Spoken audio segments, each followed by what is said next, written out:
Do your research, look around, don't give up.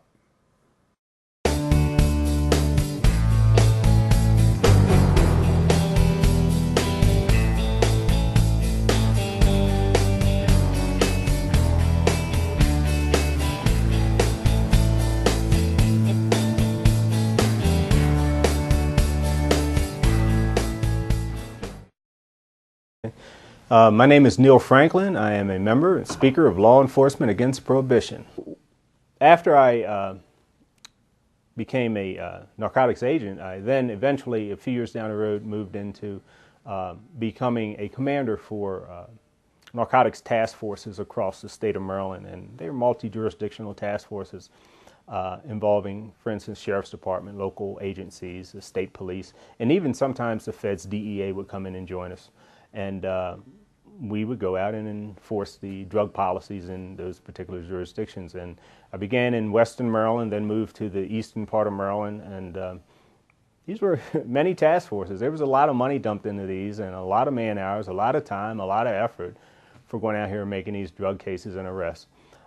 Even prior to that, I spent 4 years in the Division of Corrections Investigative Unit for the state of Maryland. So we handled their internal investigations as well as criminal investigations. Many, if not most, of our criminal cases surrounded the smuggling of drugs into the prisons. Believe me, there are more drugs in prisons than out on the street. So if you can't keep it from behind our prison walls, I don't know how you're going to keep it from reaching the general population out here in the streets. So prohibition doesn't work. If you can't have prohibition in heavily secured prisons, how are you going to have it out here in a free world, in a free society? So I then moved from there into the commander of a combined criminal and narcotics region for Maryland, still with the Maryland State Police. And that's when I really began to see the money we were dumping into this war, as I started to see the money coming in by way of grants and other means from the federal government, Byrne Grant and so on, to support this effort of this law enforcement effort. The numbers were staggering. But even more so when I finally retired from the Maryland State Police as the head of training, I then went to Baltimore as the head of training for Baltimore, and then moved from training into human resources. And as the chief of human resources, I got to look at exactly how much money we spent for vehicles. Under human resources was finance for the department. So I got to look at the budget. I got to play a role in creating the budget and dealing with the budget, the fleet, vehicle fleet, and other resources that the department used. But to sign a $250,000 bill for rental cars for 1 month, is just unbelievable. Now, that's just for rental cars, for the organized crime division at that time, and they dealt with narcotics enforcement. Unbelievable. But the numbers, like I said, and this is one agency, this is Baltimore. Baltimore only has a population of about 600,000 people. So what happens in New York, Chicago, Detroit, Philadelphia, where the numbers are over 1 million, and the police agencies are huge? Los Angeles, Dallas, Texas, Austin, and Miami.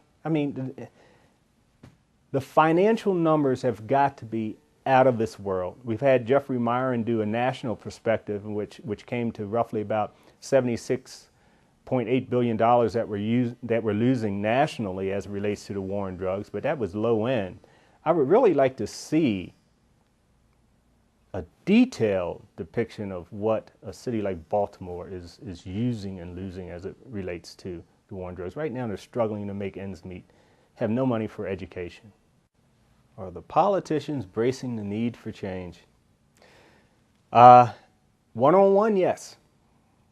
But they're still hesitant. Behind closed doors. Behind closed doors. They get it. They understand it. They know what this policy does to a community. However, in public, for some reason they think that their constituency wouldn't understand. But, you know, the polls have been done. The constituency, they're ready. They are ready to move. They have come out and said that these policies have failed. for the war on drugs, and that we need to move on to something else. What I think we need, what I really think we need, what many of our federal legislators are trying to avoid, and what Senator Webb is moving towards, is a really good discussion on this whole criminal justice system, which will include this war on drugs. That discussion being out in the open and out where the public can see it and get good information. We have that, and then maybe our politicians will be willing to openly come out and move. Behind closed doors, they get it. Let me tell you what I've seen and why I have made the choices that I'm about to explain to you. There are many volunteer efforts that I'm involved in. From Children's First. I'm on a board for Children's First in Baltimore, which is about kids and mentoring and so on, which is extremely important. Faith-Based Community Council, which is about getting more community people into law enforcement. An organization called Turnaround Incorporated, which is an organization I'm the board president of for domestic violence, child sexual assault. It's an advocate organization providing very meaningful and needed counseling for victims of rape and domestic violence in Baltimore and Baltimore County. And there are others. But when I started really looking into these policies and the war on drugs and the devastation, and I saw how far-reaching it is and how it prevents us from supplying decent education to our kids, how it prevents us from supplying and financing the needed mental health attention that our kids need, because we have many kids who self-medicate because of physical abuse, sexual abuse, all types of abuse when they're growing up in our communities. That's, in my opinion, the root cause for drug abuse. We have a failed, like I said, failed education system. In Baltimore City, our dropout rate is 60%. 60% of our young black males drop out of high school. They're enticed, they're encouraged to enter the illegal drug market. What a waste of intellect. What a waste of life.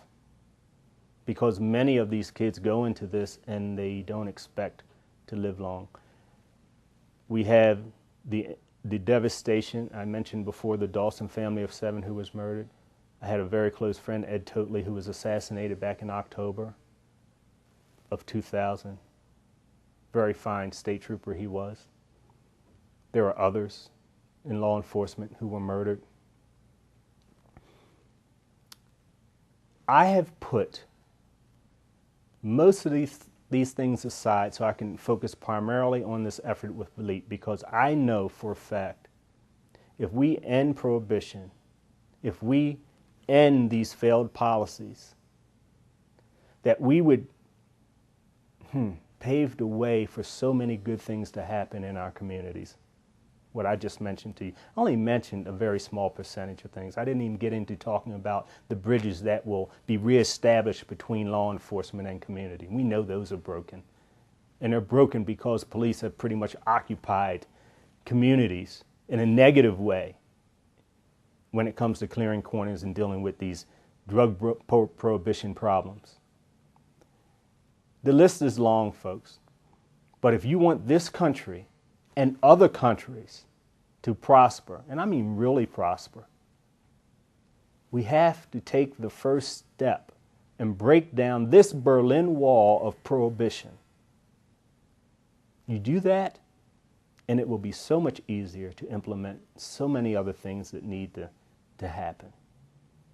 For me, what I've just said to you, it's about our future, it's about our kids. It's about our kids.